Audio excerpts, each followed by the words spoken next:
in the room. Bucks win it tonight. 115-98, the final over the Sacramento Kings. Come on in the room. Doc is our doctor, as always. He gives us our medicine in our room. We are live at Cream City Crossover Guru Track Office. There's Solo Crosby in the house tonight. 115-98. Hopefully I have done this correctly. Hopefully we are on and there's no issues with the stream. I have no idea. But I think I've done it right here. Bucks get the win tonight, 115-98. Gonna do a quick version of the CCC, Triple C's. Daryl Clayton's in here. But yeah, we're going to do a quick version of this tonight. I know a lot of you are coming from that. A lot of you guys, again, it's late already on the East Coast. A lot of you tuned out, didn't check it. You'll see this on the replay, of course. I know a lot of you guys coming in, checking it. I just caught the end of that Baltimore and Pittsburgh game. Luke missed a field goal at the end of that one. Tough breaks after Lamar Jackson had a great pass to get him in there. But we're talking Bucks right here. 115-98. But yeah, NYC Randy, great win. Giannis Mays, but no way to kick him. Right.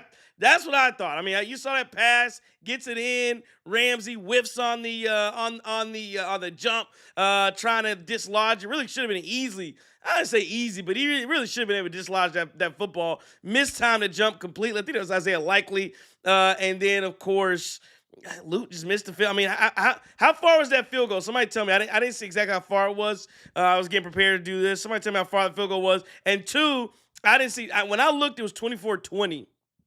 Somebody also tell me how Aaron Rodgers got down there to make it 26-24. I'd appreciate that in the chats as well. But come on in the room. Let's talk really quickly. Maybe 25, 30 minutes in here about the Bucks and Kings.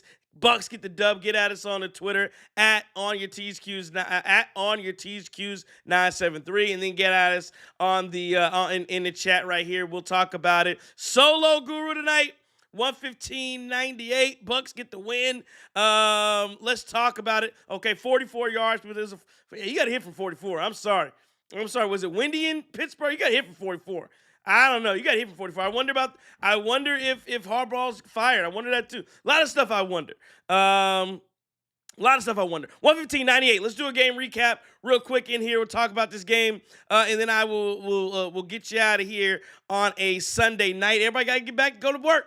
Got to get back and go to work on Monday morning after the holidays. Giannis, 37 points tonight, 11 rebounds, 1 assist.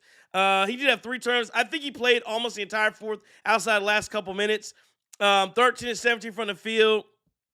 Doc tried to put Kuz in at one point in the fourth quarter. Giannis said, nope, waved them off, stayed in there, and finished that game off. Somebody on Twitter said that's what superstars do. And Giannis did what superstars do.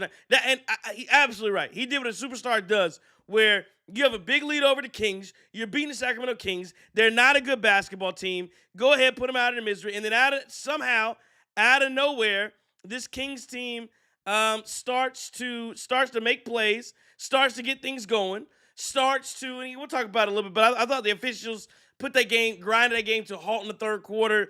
And then to the Kings' credit, I think they just upped the aggression level. They really upped the aggression level there in the fourth. And the officials, I've talked about this before.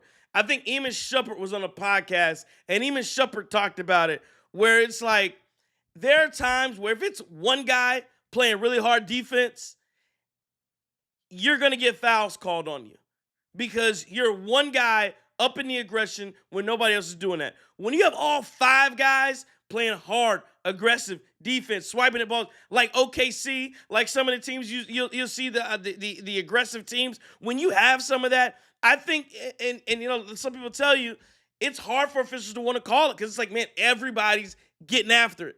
Everybody's playing with this level of aggression. It doesn't stand out to me that one guy is doing something different. And so I think the Kings like again, and Russ to me was a big time, but Russ was aggressive. Schroeder was aggressive. Levine, everybody was really up in their ball pressure for a nice extended stretch. They didn't hit a couple threes. Next thing you know, it gets down to 7, gets down to 5, 3-point game. But the Bucks whittled through. But again, Giannis was the guy who settled this thing down. Well, him and another guy too. Let's go to KPJ. 40 minutes tonight from Kevin Porter Jr. 25 points, 8 of 15 from the field, 10 assists. I didn't realize he got 10. So another double-double from KPJ, 10 assists, 4 rebounds, 2 turnovers. That's a big number. 1, 2, 3. Anything under 3 turnovers for KPJ is a big number. 40 minutes of action, 100% got to give him a lot of credit. And that fourth quarter, KPJ put him on his back a couple times. Nice mid-range buckets. Had a 3-point shot that got fouled on a 3. Got him to the line, 3 points. I think there was a 3-point game at that point. I think, that's as low as it got. It got down to 3, and then KPJ came down. I believe it was the KPJ that got fouled, and then I believe he came back, got a layup, something like that. But again, I can't say enough about this guy. And again, I know the KPJ haters, they're going to have to go back in their corners and hide tonight. Because that's the thing, even on his bad nights, and we had a bad night the other night, it was just shooting. He had a bad shooting night. He had 10 assists the other night. It's like 10 points, 10 assists, whatever it was. And he had like 1 turnover. So like those are, I'll take that. If you have bad shooting nights, I understand that. It happens when you're a jump shooting player. It can happen to you. But I thought KPJ was excellent tonight, especially in the fourth quarter. Kept this thing flowing, kept it moving. Miles Turner, 15 points, 5 of 13, 3 of 9 for 3, 5 rebounds tonight. Had a couple big 3-pointers in the fourth as well. So good job from him. Ryan Rollins, 12 points, 4 of 11, 2 of 5 from 3, 6 rebounds, 3 assists. And that's the fun again. And yeah, 5 fouls. I thought Rollins played solid tonight.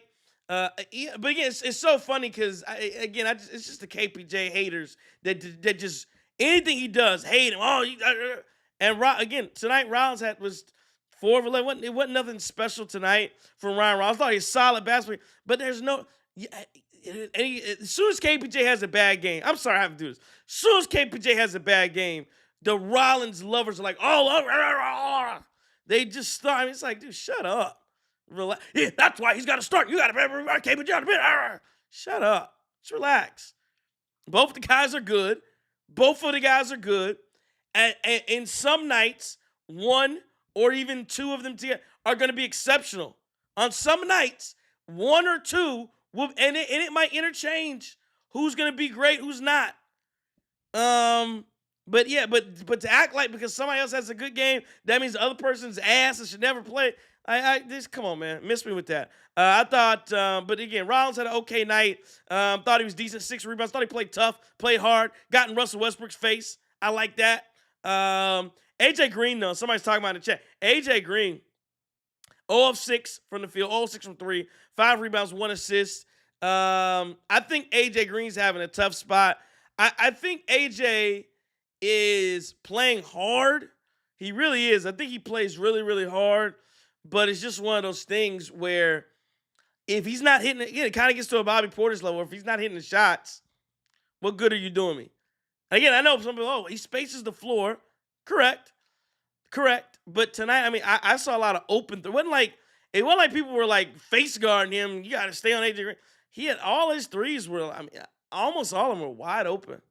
And, I mean, he just missed them. He missed every single one. Start of the game, I mean, the first 2-3 possessions, the Bucks got down to start this game. Again, I'm not blaming AJ. Those are good shots. You got to take them.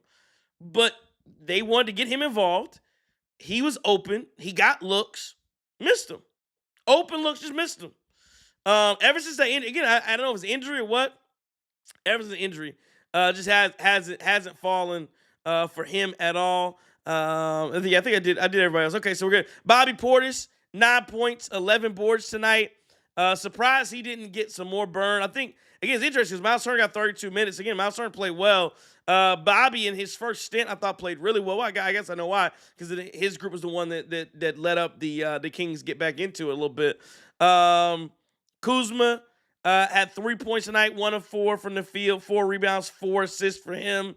Gary Harris, nothing, 1 rebound, 1 assist. Gary Trent Jr., how about GTJ, who was in there? And I thought Gary Trent Jr., he looked like AJ Green.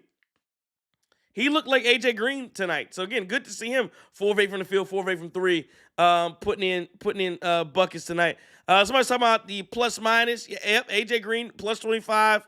Miles Turner was a plus 29 tonight, so he was the high man on the plus minus stuff. And then if you go to Sacramento and see what they did here, you had Precious Achiuwa 4 points tonight. Keegan Murray 12. Renaud 6 points. Russ had 21. Interesting game for him. 5 of 16, 1 of 8 from 3. 10, some of his points came from the free throw line. 10 and 12 from the line. DeRozan only had 11, so that's a really good and the guy who was on him for a lot of the night was KPJ. Thought KPJ had a rough time earlier, but then starting on him was much better later. Levine came off the bench, had 20 points. He was good. Schroeder with 13. Eubanks with 4. Keon Ellis, everybody's favorite target, didn't do much at all tonight, but it all added up to a 115-98 victory for the Milwaukee Bucks. Let me get to a couple super chats here. Steelface says props to Rollins for getting the Home Alone iron to the face look from Russ and taking it like a man. So was Russ the guy who actually hit? I know him and Russ. I know he got into it with Russ. I didn't see I saw the big welt that he had on his eye. I didn't realize Russ gave him that. That game got for a 115-98 game, Sacramento battling, they're 8-28. That game got physical. That game got very physical. Giannis was throwing Russ around. We'll talk about the I guess how Sacramento got themselves back into it. But yeah, that game got physical. Still face. It was. Yeah, it was interesting to see how physical it got and how chippy it got with Schroeder as well running into Giannis. I thought he really knocked him down, but Giannis kind of sold it. The Nassus got attacked. And I thought the other thing was funny when Rollins ran up and is that when? Is that? And I'm by myself. I'll probably talk myself through things. Is that when Rollins got the shiner when at the end of the game when he tried to dunk at the very end and Russ fouled? Is that when he got it? Well, if that's when he got that, that's interesting because again, and I mentioned as soon as I saw that, I was like, oh, this is another one where it's the end of the game, scoreboard issue, and this just goes to show you how much of an impact. Also going to show you how much Shams is a liar. There's tension in the locker room. If there's tension, you don't follow the leader. Giannis started this. We dunking. We're going to score in the games, whatever. And Ron's like, all right, bet. I'm gonna do that too. And to Russ's credit, that's how you handle that. You foul somebody, and I'm not mad. When it's 112-97, whatever that score was, and you want to dunk in the game, again, I didn't like what the Bulls did. You don't go talk about it after. I'm gonna foul your ass right then. So for what it's worth, I thought that was the appropriate reaction. Hard foul. Not gonna try to hurt you. Not gonna do nothing crazy, but I'm gonna give you a hard foul because that's what I think that's worth. And to the Bucks, if you can get it off, if you can get a dunk off, on the top of my head at you, if you can get a dunk off, no, nothing wrong with it. If you can pull it off, and nobody gonna do anything to you. But again, if that's when that happened, that's interesting. Joshua Sutton says Bucks 2-0 in 2026 super chat. Fear the deer. Absolutely, Joshua. Absolutely. 2-0 in 2026. 4 winners, I believe, of 4 of the last 5 or 4 of the last 6, whatever it is. And so the Bucks definitely start to play a lot better. And I believe, if I'm not mistaken, the Bucks are now, let me just look at the standings. Yeah, they are a half game now. They are a half game out of 10th, out of the last play-in spot. So the Bucks are a half game out of the last play-in spot. They are a game and a half out of 9th. They are 3.5 games out of 8. They're 4 games out of 6. 4.5 games out of 5th. You're 5 games out of 4. Like this thing's not over with plenty of time in the season left. Plenty of time. You're 30. What's 16 to 20? You're 36 games in. You're not quite the halfway point. Not quite the halfway point. So you have plenty of time to get on a 8 of 10 streak. Winners 8 of 10. Winning another streak of 7 to 10. Whatever. You have plenty of time to get this thing right and moving in the right direction. Let's see another super chat. Derek Clay says teams don't want Giannis dunking in. Well, Giannis wasn't even in at the end of the game. But yeah, I see. Or are you saying they don't want to go up against Giannis dunking in the game? Maybe. But yeah, they took on Rollins there. Wasn't not as afraid. NYC Randy says they were playing dirty. Refs let them. Looks like I was right about AJ Green. Bucks fans swear he's untouchable. Man can do one thing out there. NYC, it's a thing where, like we were talking about for AJ Green, you're right. He's got to be hitting threes for it to be effective. But, I think it's just one of those. It's one of those issues where I think for a defender, he's not lazy. He's in the right spots. He's playing hard. He's usually doing what he's supposed to do.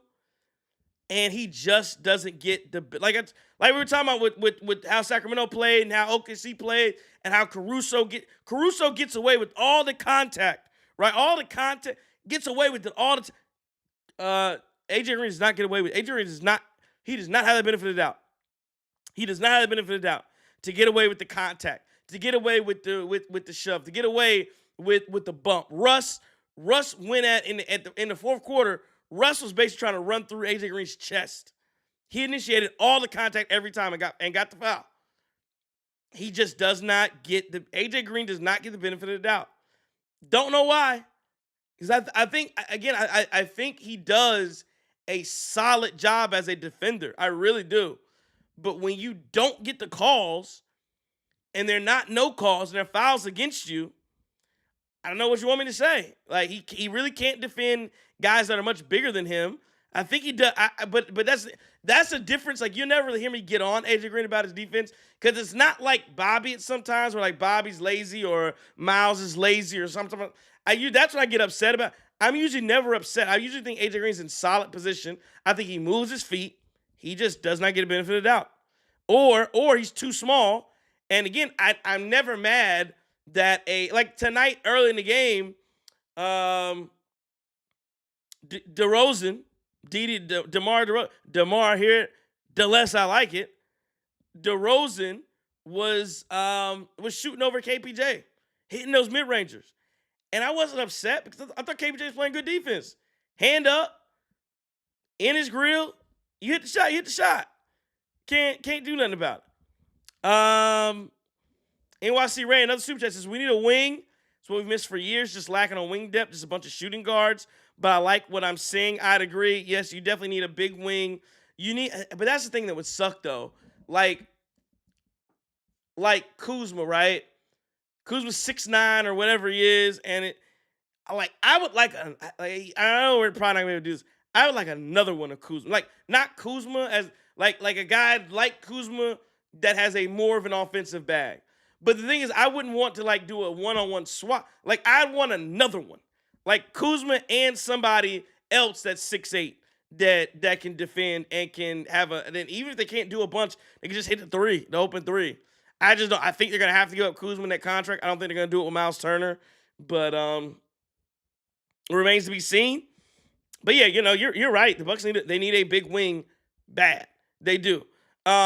Just going through some of this game tonight, I thought that the Bucks initially came out and just basically took it to Sacramento. I thought they took it to them. I thought they were really good. Sacramento lost. So they lost every quarter. They were much better. They won the third 25-23. Lost the fourth by 1. But that's the first and second quarter. Again, it's the second quarter that really killed them. The Bucks went 34-18 on them. And the Bucks took control. They're up 26 at one point. You could see this thing really growing away for Sacramento. Giannis was dominant. Gary Trent Jr. was hitting buckets. Like, you saw a lot of the good things that you want to see. Like, again, KPJ, the assist, Bobby came in, had 11 rebounds in 15 minutes tonight. But what ended up happening was, I think in that third quarter, Sacramento, not really, I don't know if there was a flip switch, but I think they just bogged the Bucks down. They got a little more aggressive, and they got sent to the free throw line. And that kind of changes the momentum and style of a game. And then in the fourth quarter, let me see what Sacramento shot from 3. In the fourth, Sacramento ended up going from three, 5 of 25, which is terrible, right? The Bucks shot 10 of 37. Bucks weren't that much better, but they were 10 of 37 versus five. It's five more made threes. What ended up happening was, again, they started off the fourth. They had 5 made threes in the game. They started off the fourth and hit 2 to start the quarter. So after, they come back, they're down, whatever it was, I think it was 16, whatever. Boom, hit a couple threes. Now it's a 10-point game, and the momentum just started to flow. You saw again that defensive aggression. We weren't getting the calls. They got down 3, and like I said, KPJ kind of took over. And it's so funny. Like, I thought it was interesting to me. Like, what's more impressive, to beat a team as the Bucks were up 26, blowing Sacramento out, absolutely whipping their ass, all of that, or to be up 26, to lose that lead, Sacramento come back and get themselves back in the game, 3-point game with whatever it was, 6, 7. I think there was about 8 minutes to go, and it was a 3-point game. And you look up 4 minutes later, Bucks are up 16 again. Like, I thought that was and I know some people might disagree. I thought that was just as impressive, that the Bucks were able to, because again, if you're mentally checked out, if you're not there, if you're having problems, if you're checked out on the coach, if you're having issues with Giannis, if you're not all the way locked in, a team that gets momentum, and I don't care if it's the Sacramento Kings, the Washington Wizards, anybody, if you get a team on a heater and they start rolling, you can lose that night. And I thought it was, again, I get it, the opponent, whatever, but I thought it was impressive that the Bucks got to 3, and the Bucks were like, okay, we're not letting this thing go. Like, and not only not gonna let it go, we're not gonna let this thing be close. Let's go down, let's take care of business, and let's beat him. And I thought KPJ did a good portion of that, and I thought Giannis as well. And again, it got chippy. They tried as hard as they could, try to muck the game up, but the Bucks stood fast and got a dub on a night like tonight, 115-98. Let's look a little more into the comments tonight. Like I said, we're not gonna be super long tonight. I am cute. 126 says it's like the roster was built for Giannis, kind of like what we were talking about. The other thing, again, I believe the Bucks are now, when Giannis and KPJ finish a game 6-1. That seems pretty good. Let's see. Mark Gomes says team is what it is. The realistic trade pieces are Kuzma and maybe Bobby, but I would not trade him at all. I wouldn't go that far to say I wouldn't trade Bobby at all. Again, if he's, what this team is missing. If he's not hitting shots, But again, it goes back to the other thing. At some point, you got to do something different. And two, at some point, you can't trade your bad guys for good guys. Like, so you're gonna have to give up, if you want something of value, you got to give up something of value. And I think Bobby Portis is a good player. We talked about it at length. But right now, I think the most important thing for this team, until the Bucks decide to make a trade or a move or whatever John Horst is going to do, is to stack wins. And you're 16-20. And your goal right now, if you're the Bucks, is it's like a psychological thing. Just like the Kings coming back tonight or whatever. Like, I think of games all the time as psychological kind of battles. Okay, well, they got to 3. Okay, we need to get it back to 10 at this point. If you're the Kings, you're probably thinking, hey, we got to get it down to 10, and then let's work. Like, the Bucks, to me, at 16-20, you got to find a way to get this thing to even. Like, again, you'd love to be a 20-20. You'd love to say, okay, halfway point. That might be a little hard because you only have 30. You only have 6 games to do it. And I guess you need to win 4 out of those 6. No, you need to win to get to 500 by the to be at least at 500 by the no, you need to win 5 to be 21-21. You need to win. At this point, you need to win 5 of your next 6 to get to 500 by the halfway point. I think I'm right on that. But yeah, I think if you're the Bucks, you're thinking at the very least by game 50, right? Like you got to be thinking by game 50. We got to be 25-25. That's what you got to be thinking. If by the 50th game in the season, we need to be at 500. And if you're there, if you're at 25-25 at the 50 point game of the season, at that point it's a 32 game sprint to go 20-12, right? To do something like that and to get your season back on track. Like that's what you're looking to do. Or at least if that's the goal. You look at the rest of this road trip. You have a couple days. You have a couple days off. Wednesday, you got the Warriors. I'm not sure if they're still missing. I know they had some guys missing. I'm not sure if they'll be missing on Wednesday night, and then on Friday night you got the Lakers. It's gonna be a tough game. Reeves is out. But that's gonna be tough. It's gonna be tough to. But again, they don't like to play defense, so you got to go take it to them. And then you got the Nuggets. Again, a team missing some guys, missing Joker. He's still not going to be there. And then you follow that up. Last, I think you're back at home next Tuesday against the Timberwolves. For these teams out west, you got to go, and that's one. Excuse me. That's 1, 2, 3. You 4, and the next 4. So that's 5. If these were 5 that I'm talking about here, you're 1-0. You need to You need to go 3-2 on this trip, if you will. Right? I think I'm right about that when I talk about the trip. Hang on. You beat the Kings. Oh yeah, you were just at home. So yeah, on this trip, I think it's 4 or 5. Don't get me. I can't tell where I'm at. I don't want to keep scrolling on this. But these next 4 or 5, you need to be 3-2, something like that. You need to be winning more than you're losing. You need to stack these things together. Bad teams, good teams, indifferent, does not matter.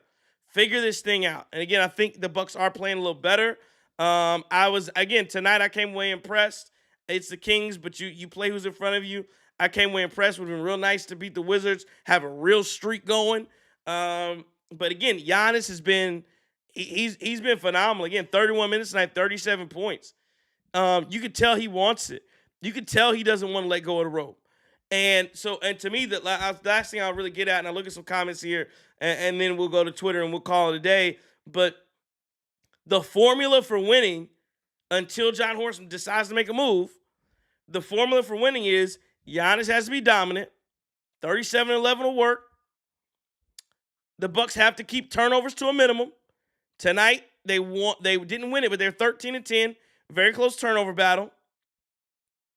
The Bucks won the rebounding battle tonight, 48-38 over Sacramento. That'll play. You got to be close there. And then you need 1 or 2 of Porter and Rollins to really play like a big time starting level guard. Like tonight, 25-10, you'll take that. You'll take 25-10. If you average 25-10, that's damn near all-star. You 25-10 as a guard. You are pretty much, that's an all-star guard. You need one guy to be an all-star guard. You can't have one guy to be ass. In reality, you like both of them to be good. Tonight, Rollins was probably a C. KPJ was an A. Giannis was an A+. You need Turner to be solid. And then again, with AJ Green, you need another one of those shooters to play well too. Tonight it was Gary Trent who gave you 13. And you got to have some bench scoring. But again, if the Bucks can, again, this is the formula right here. This is the formula. Giannis going crazy, space the floor, Turner hitting the shots you need to hit. You're not going to keep everybody under 100 points. But one of Rollins or Porter has to play damn near all-star guard numbers. One of them. And the other one just has to be decent. Preferably both of them great. But one of them has to play like an all-star. And KPJ provided that tonight. 39 minutes. Bucks won at 115-98. Let's see. Jace Bucket Sixers Kings kind of played dirty. Was not comfortable seeing Giannis out there. Yeah, I thought the other one that was injured, Precious Achiuwa, grabbing at his leg. Thought it was whack. IMQ says tonight's game made me really wish the Bucks signed Westbrook. Why is that? I saw another comment on Twitter that said that. Why do you think that? Westbrook's an interesting character. 21 points tonight, 5 of 16 from the field though, 1 of 8 from three. Like, I guess my question, they're clearly Westbrook impacted the game for Sacramento, but did you think he was good? Did you think he was good tonight? I didn't. I will agree. I thought that but again, just as he can ratchet his level of play up, he can shoot you out of games in a hurry. And 1 of 8 from three was terrible. Again, I get it. Sacramento, you're playing without DeRozan only played 28 minutes. Levine came off the bench and played 35. I get it. He is a hustle guy, but man, I think my issue with Russ is I don't think he's fully checked into his role at this point in his career. And I think far too often Russ still thinks I'm him. And I need Russ to go into full role player mode where you're not him. You are here to play hard defense and set up the offense. But again, there were plenty of times where, and this just goes to show you though, how many times the Bucks just not defend Russ at all. Didn't even guard him. He scored. He got his buckets because he went to the free throw line. Bucks didn't guard Russ a lot. They left him alone. And he went 1 of 8 from three, just like they wanted him to. It's hard to win this league if you don't hit threes. And Sacramento's 5 of 28. Russ was 1 of 8 from three. Russ took the most threes on the team. And it was hard to blame him for taking them. It's hard to blame him because the Bucks left him open by design. You notice tonight, again, it's so funny. Like, you should know how bad you are as a team by if the Bucks decide to play you man-to-man. The Bucks decide to play. Bucks are like, oh, y'all are so bad, we can play you man-to-man and we'll be fine. And I think there maybe there were 5 to 10 possessions total the Bucks play zone tonight. They decided to play. They said we can play Sacramento man-to-man and we will hold them to under 100 points. That should let you know how bad the Sacramento team is. And Russ ain't saving them. Again, I believe all of Russ's threes were open. 1 of 8. Bucks game plan was perfect tonight. Let's see. At 9-2KM1 says everybody plays dirt on Giannis because everyone knows nothing's going to happen. It won't be a fight. League's not issuing flagrants. That's true. Well, I don't say it won't be a fight. Bobby been out there. I think something would have went down. But the Nash has got a tech, but he's never in the game. So it doesn't. I guess it really doesn't matter all the time for him. Let's see if I see a couple other things here. OMG Tish says if there's tension in the locker room, tension with Doc, not Giannis. There seems to be a disconnect with Doc. I don't know if there's a disconnect with Doc. I don't know. Maybe there is. I don't know. I got a feeling that Doc's. I got a feeling that I think. Well, let me say this. I thought it was interesting. Did you hear to your point though, Tish? Did you hear before the game? I think his name's Steven Watson, the sideline guy for the Bucks now, was talking about how he gave Giannis a stat that when Giannis has like 7 or 8 assists, the Bucks win at like a 70% clip. And Giannis was like, "Oh, you got to show that to Doc." And I did hear about the post-game comments last night, night before when the Bucks beat the Hornets, that Giannis basically said he wants the ball more. He wants to control. He wants the ball more. He had 1 assist tonight. Did you guys feel like Giannis handled the ball more tonight? I don't really feel like he did. I think KPJ is the ball dominant guard. That's what they want on ball. That's what it seems like. I think he is a little better. I know the Rollins people will disagree. I do think that this is what I think about the offense. The ball does move better with Rollins. It does. I think that is because Rollins to me, but I think Rollins can be a little more aggressive. I really do. KPJ trusts his handle. The difference to me between KPJ and Rollins is KPJ trusts his game, maybe to a fault, more so than Rollins trusts his game. And I think Rollins is better than he gives himself credit for. But I think he's got to continue to be aggressive. But I think we have a guy out there who thinks he's the guy. KPJ plays like it, and so he's going to get downhill. And I think sometimes he's getting downhill to create. Sometimes he gets a little too shot happy. So yes, there's more ISO with KPJ. That's just a trade off. But I think there's more good that takes place as far as the intentionality of the offense. Because this is my only thing with yes, the ball moves more when Rollins is running it, but there are a lot of guys who ain't doing nothing when they get it. So what are we talking about? The ball moving just for the sake of the ball moving don't really do anything to me. Like we swing. We got it. Something's got to happen. And so that's the only thing. And I think we got to have moments where there's got to be a guy or two who is aggressive. And I don't mind. Again, I think Rollins does a great job. I do like KPJ.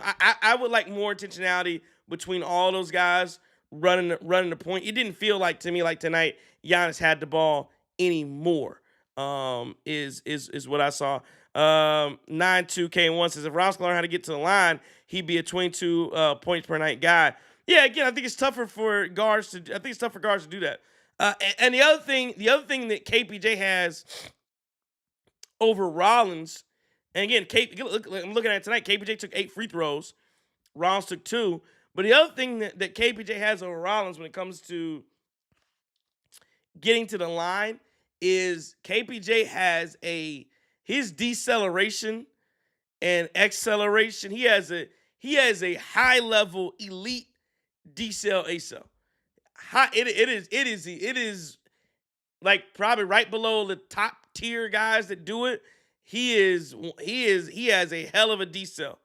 And that being able to stop on a dime, keep your foot, being able to do that gives him that ability to make guys foul him at a little bit of a higher rate than what Rollins is able to do. So yeah, that's just a piece. Again, Rollins will get better. He's a young guy. I think he'll get better. And once he does that, he can. Now I think Rollins is as a pure catch and shoot player, Rollins is a little better than KPJ at that. But again, I really like them both. I think they both do a great job. And then you look at the free throws, Giannis, 11 of 13. He has shot the free throw at a high level since he's come back as well. Jace Buck says, is AJ hurt or just bad? Hasn't been the same since contract. Yeah, I think he's hurt. I think, again, he can shoot the ball better than this. He can shoot the ball better than this. He just can. And he has to. And I think he will. And he's not going anywhere. He's not else will be traded. I don't think he's got to shoot the ball better. Period. Got to shoot the ball better. But again, we know with shooters, it goes in phases, right? Where Bobby Portis will have stretches where we call him Black Hole Bobby. What are you doing? I don't understand it.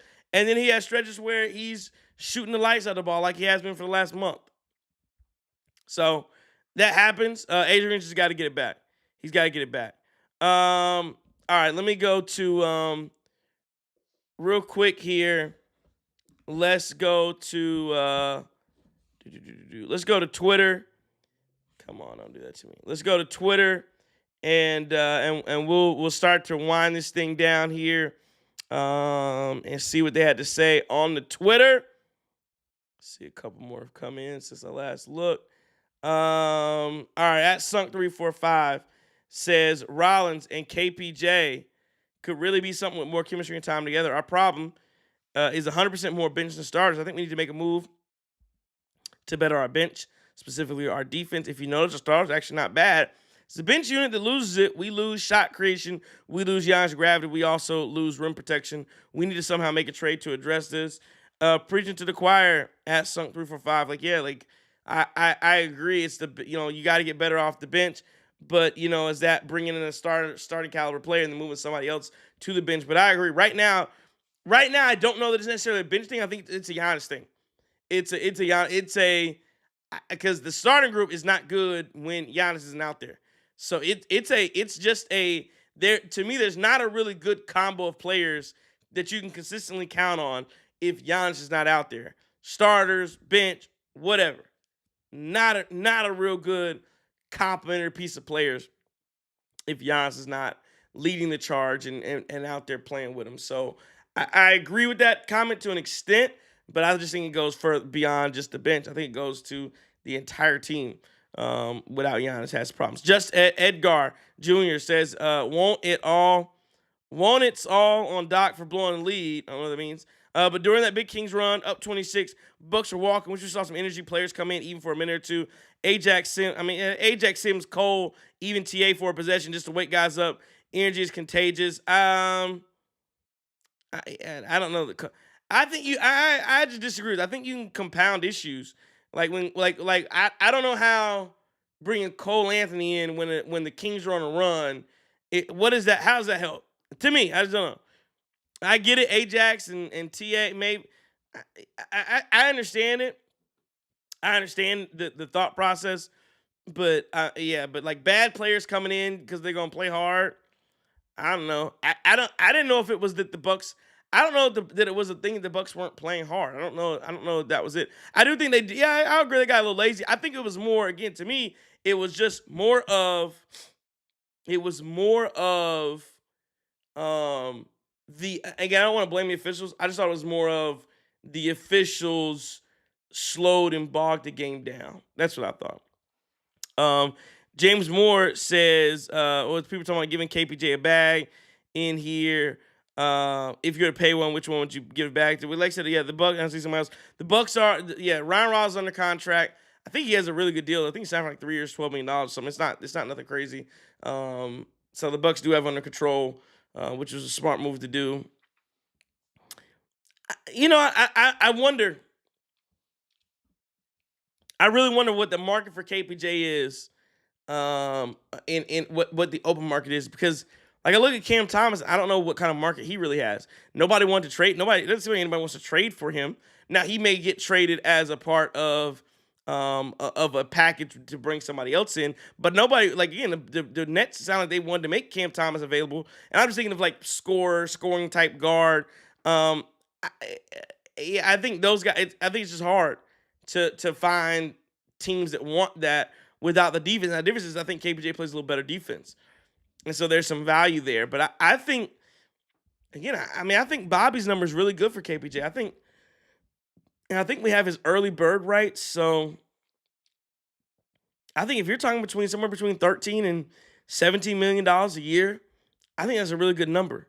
I really do. I think if you're getting up over that, I think you're asking, because again, what we've noticed about KPJ, I don't think he can. I don't think we've seen that he can run a team on his own and be something. I think you're kidding yourself if you think that KPJ is but can KPJ be your third best player? Again, is he consistent enough to do that? Don't know. But from a night-to-night basis, can he do it every night? Oh, absolutely. Absolutely. People talking about Ryan Rollins on the trade market. Yeah, I don't think you would trade Ryan Rollins. And again, the reason Ryan Rollins says someone would have any value is because, again, I think he's under control for 3 years, and he's a cheap contract. And he's 23. So again, I think the ceiling, he has a lot of growth. He's a defensive-minded guard. He's again, if Ryan Rollins, let me say this about Rollins. If Ryan Rollins takes another leap, and I'm not talking about just a gradual, like, if he takes another leap like he did this offseason, league's in trouble. Like, because he can be a guy, because he can hit the spot up shot, he can get to his spot, he can get his own shot, he has the ability to be a 3-level scorer.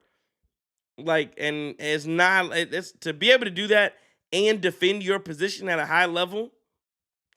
Yeah, he got a lot of upside there for him. And I think KPJ, the difference with KPJ is just a little reckless. Like, he's probably a little more reckless than Rollins. And I think KPJ's got to reign. Oh, that's what he's got to reign in, the recklessness. And then he's got to, I don't think he's as good of a shooter, pure shooter, as Rollins is. Let's go. J.R. Horva says, just really need a high caliber 3. They may have something going. I agree. At Shaq B94 says, KPJ haters not happy with him and KPJ with him and GA carrying us in the fourth. Anyway, top 7 backcourt in the league. Giannis is best in the world. Turner's defense looks good with GA. On the negative, AJ Green forgot how to shoot. Doc's rotations suck. Kuz and BP front court let Sacramento back in the game. Need to trade one. I don't know if it's the front. I mean, I think they were out there, but I just don't know if it was them. That was the reason. I really don't. Drew Barron just says next 5 will show a lot about this team. Going 2-3 will be a win. KPJ still that dude. And I'll do a couple more here. At the James Macon says the real test is the result of our next couple of games. This was just a warm-up. And then at Steely Dan Sucks says looking at the optimistic side of things, and correct me if I'm wrong, but yeah, I think they're now 5-1 in 6 games. KPJ and Giannis played together. Complete games. So silver linings. Yeah, agreed. All right. So let's keep rolling here. On this one, we'll do some game balls. Tonight, it's crazy because I think you could easily go Giannis 37-11. But again, kind of how we talked about all the time, where Giannis is he's just great all the time. And it is really easy to say Giannis. But my game ball tonight's gonna go to KPJ, 25, 10, and 4, 2 steals. 8 of 15 from the field, 1 of 2 from 3, 8 of 8 from the line. The reason it's gonna go to KPJ is because I thought in that fourth quarter, I thought again, Giannis is the easy one. So I mean, you could always give it to Giannis, but I thought that KPJ settled the team. I thought he got us out of the jam. When it got down to 3, I got kind of nervous. And next thing you know, KPJ's at the line taking 3 himself, and he hit all 3 free throws. He was the out of the guys not named Giannis. KPJ was the one. Put him on his back, hit a couple nice jumpers, hit a couple layups, all those good things. And again, he played 40 minutes. Rollins was in foul trouble. KPJ had to take on a brunt of the work tonight. So again, KPJ's gonna get my game ball tonight, aka. Hey man, keep them braids off the floor, dog. They just can't hit your head. Don't get no concussion. He had to shake it off. AKA, don't let the haters win. AKA, they say I don't do enough, but I got 10 assists. AKA, that's a double. Those weren't good AKAs, but anyway, solo guru, so y'all got to deal with it. 25 and 10. For him, good win for the Milwaukee Bucks tonight, 115-98. Let's my phones get close together. They started doing the share thing. Let's go to the look around tonight. Pistons beat the Cavaliers 114-110. Magic beat the Pacers. Pacers are 6-30. Siakam at 24, Neeson with 25. Banchero at 28. Desmond Bane with 31. Man, how about Anthony Black? 27-10. There you go, Anthony Black. Brooklyn Nets beat the Nuggets. That lets you know how down the Nuggets are. The Nets 127-115 over the Nuggets. Can't say much. Didn't we got blown out by the Nets too, didn't we? Jamal Murray had 27 and 16 assists. Hardaway with 26 points. Aaron Gordon 20. But they lose by 12. Heat beat the Pelicans tonight 125-106. Wow, Zion only had 12 points. Come on, Zion. What are we doing? Khalil Ware, 16-12. Bam Adebayo, 12, 6 and 6. 34 for Norm Powell. He's going to be an all-star this year. Timberwolves beat the Wizards. Suns beat the Thunder. I saw the end of that one. I think it was a three-pointer from Book to send that as to get the dub there. Booker 24, 6 and 9. Dylan Brooks with 22 points. Good job from the Phoenix Suns. Lakers beat the Grizzlies tonight 120-114. Man, a lot of wine. 26, 7 and 10, 36, 9 and 8 from LeBron, and then 36, 9 and 8 from Luka. It's been a tough challenge for the Bucks this week. Man, a lot of complaining and whining from JJ Redick, man. It's getting annoying. I'm getting sick of the complaining from JJ Redick. Only other look around I got, again, we talked about for a second, Baltimore losing on the last second field goal there. So that's tough for them. Sucks for Lamar, getting him down there. A lot of the talk for him, he can't do it in the clutch. can't do this, can't do that. His fourth quarter, sounded like he had a really good fourth quarter, and then 2 minutes left in the game, whatever it was, drives him down there and doesn't and they can't get the win, even though he put him in position to do it. Man, I was watching the Atlanta and New Orleans game like a hawk. Atlanta pulled it out. Tyler Shuck threw an interception. This is Tyler Shuck too, man. And the Saints think they have something going with Tyler Shuck. Y'all know he's 26. He's a 26-year-old rookie, man. Like, again, listen, more power to him. Good job. He had a good, rookie year. Played, 9 or 10 games or whatever, but 27, 20, you think, we got a rookie. 26. He's going to be older. Bryce Young is 24. You're a rookie quarterback. And here's the other thing that you got to battle with, too. That sophomore slump is a mofo. That it ain't like you just let them teams get a year full of tape on you. Do I think Tyler Shuck's better come in and dominate the league? No, I do not. No, I do not next year. No, I do not. I also don't have a lot of Saints also don't have a lot of money, cap space. So no, I don't believe in New Orleans at all. I think they got something going. I don't believe in them at all. No old ass quarterback. But again, appreciate it, Tyler. Threw the pick to basically seal the deal for Atlanta to win and for Carolina to get to the playoffs. A lot of crying about the Rams having to come to Carolina this Saturday. I think Saturday 4:30. What is it?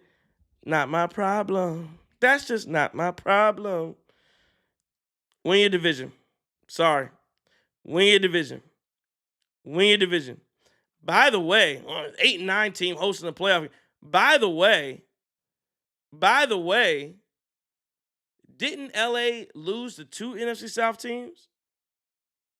Did that happen? I think it did.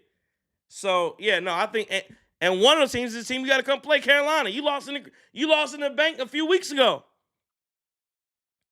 So, again, I'm sure they'll be heavily favored. I haven't looked at the line yet, but listen, if y'all are who y'all think y'all are, come. If you are who you think you are, come to the bank and beat us. Shouldn't be hard. Shouldn't be hard at all. Come to the bank and beat us. Is what it is. But yeah, win your division. And last thing I say on these division games on why they matter, why they're important, and we got to fix that. I'm telling you, divisions have to matter. The NBA as a product, and again, I watch the NBA every night. As a product, it sucks a lot. One of the reasons is because get somebody to chat. Name me one real rivalry in the NBA. Tell me what. Like, I think we have some individual rivalries. Like, they're trying to do this Wemby and Chet thing, and Wemby don't even like to acknowledge Chet. The superstars aren't real rival. There was a Cleveland Golden State rivalry that was there for a while. Does anybody really believe in them? I think the Lakers and Boston are rivals to some extent, but like they're not in the same conference, not in the same division. So like it's a thing. Lakers Boston have this rivalry, but like it's not like it was back in the day, and it's not like there's a Larry Magic kind of thing to it. I'm telling you, one of the reasons the NBA has lost its way is because they don't have any rivalries. And that's why the Indiana Bucks thing was pretty good. I mean, as much as I hate to say it, it was a pretty good thing for the league. They were meeting up every couple years or every other year. It's a pretty good thing. Trying to think of some. I'm having a hard time. I guess, like I said, you got the OKC and San Antonio thing. I'm just trying to think of like another real rivalry. And my point there is, like, dog, I hate for the NFC South, I hate all those teams. Falcons, Tampa, New Orleans. Don't like them. Right, quick draw. LBJ versus Dylan. Right, there's a couple individual rivalries that make sense to people, but there's no real team rivalries. One of which is because in the NBA, y'all they let the guys run all over and there's a player empowerment thing, and everybody run. NFL don't have it. They just don't have it. If the team wants you, you're gonna be there. You know, that's kind of how that rolls. Um, but again, Packers Bear. You could be at a Bulls game and the Bulls fan they're gonna be screaming, "Green Bay sucks." You can be in it. That's part of the culture, man. And the NBA doesn't have that. And so again, I'm telling you, if you take away some of the things that make the NFL great, and again, one of the reasons why winning your division is so important is that you get a home playoff game. When you start to take that stuff away, the division it don't really matter because the games against this team or that team, it's not as important. But having to play Tampa twice, having to play New Orleans twice, having to play Atlanta twice, it's a big thing. It's a big thing. We beat Atlanta twice this year. Blew them out 39. There's bragging rights involved. Like, remember the Bucks were winning back again when their years of dominance in the recent, where it was what? This was 2018 to 2023, whatever it was, 22 at least. And the Bucks were, literally just whooping in the division. Bulls, Pacers, Cleveland, just whooping them. Detroit, whooping them. But it didn't mean anything. It did. It never. Nobody cared that you would. We got Detroit. It didn't. It really didn't matter. It really didn't. Like the Bucks and Pacers rivalry. I don't believe it was really because like a division thing. It was just organic and started happening. They just made it like if you make those games important, you could hate Indiana forever, like how the Packers but you don't have. It's just not there. It's just not there. And again, my greater point to it is the more you bog it down and the more you try to get away from it, the less it will matter. And I think Roger Goodell, the league, you should want that to matter. Quick draw says SG and Ant-Man might turn to a nice run. Yeah, maybe. But think about it. Best player in the game, Joker. Joker don't have no right. Nobody, there's no right. Again, think about NFL just had all Mahomes and what's his name and Josh Allen. And this whole even this thing about Allen and Mahomes and Lamar Jackson and all those guys, and now their only one left is and Burrow, and out of those the four horsemen, now you only got Josh Allen in the playoffs. But still, man, I think you just need some of these rivalries that the NFL does it at a much higher rate and a much better job, and I wish the NBA could recreate it and do some of that. But they will not and choose not. Let's see. I think that's everything I wanted to get at. Yeah. That's all I wanted to get at. Someone said what the Texans are going to fold old man. They will. I don't think there's any doubt about that. But yeah, we're looking forward to Wild Card Weekend. Remember they used to call it Super Wild Card Weekend? I don't know why they took away the Super, but yeah, it should be fun. NFL is heating up. Again, it feels like just yesterday, the NFL season was starting, and now getting into the playoffs. But again, shout out to Carolina Panthers. Shout out to Carolina making the playoffs, first time in 7-year playoff drought. First time there will be a playoff game in Charlotte in 10 years. And I'm telling you, I'm hoping that it's going to be Cam Newton that bangs the keep pounding drum and start this thing out for Carolina. Making no guarantees about what happens against the Rams, but we're happy to be in the dance. And I will say this too. I believe there's not a tough scenario where the Panthers could host a divisional round match. Again, they had to beat the Rams, but I believe it's just to host the division. This second round playoff game. I believe San Francisco has to beat is at Philly, and Green Bay has to beat Chicago. And again, those are both of those are very plausible. Very plausible for those to happen. And you can see Carolina hosting another playoff game. All right, it's 12:45 on the East Coast. Let me get out of here. Bucks win it 115-98. Appreciate you guys for joining us. If you didn't hit the like button on the way in, please hit it on your way out. Solo Guru, Solo Crosby tonight. Much appreciated if you hit that like button for me. Trying to hold it down on a night like that. I think Justin had power was out or something like that. Again, it's late. It's Bucks After Dark kind of stuff. I got an early meeting tomorrow too. So again, we appreciate you guys holding it down tonight as Giannis leads the Bucks past the Kings 115-98.